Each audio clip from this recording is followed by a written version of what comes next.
રથયાત્રામાં Ahmedabad municipal corporation દ્વારા mobile medical van જે અખાડાના કરતબ કરનારા લોકો અને પોલીસ જવાન તેમજ હરિભક્તો માટે મેડિકલ વાન ઇમરજન્સી તરીકે મૂકવામાં આવી હતી અને ફરજ પર ડોક્ટરની ટીમ પણ તૈનાત કરાઈ હતી.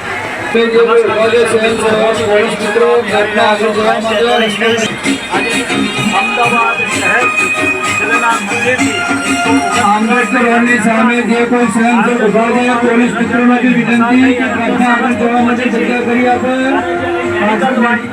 ચૂકાયેલી છે, કોઈ પણ અનિચ્છનીય બનાવ બને નહીં, કોઈને પણ તકલીફ થાય નહીં, કોઈને વાગ્યું હોય, ગભરામણ ઉપડી હોય કે એટેકનો હુમલો હોય કે એના માટે આ જે મેડિકલ વાનની જે સેવા કરવામાં આવી છે તો અમારી સાથે ડૉક્ટરની ટીમ, નર્સની ટીમ એ જોડાઈ ગયેલી છે. તમે અમારી ચેનલ ઉપર નિહાળી શકો છો, ક્રાઇમ પેટ્રોલિંગ ન્યૂઝ ઉપર.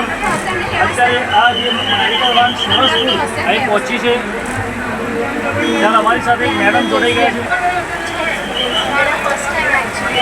आज तुम्हारा फर्स्ट टाइम है? हाँ, तो और जो किस तरह यहाँ ट्रीटमेंट करते हैं आप?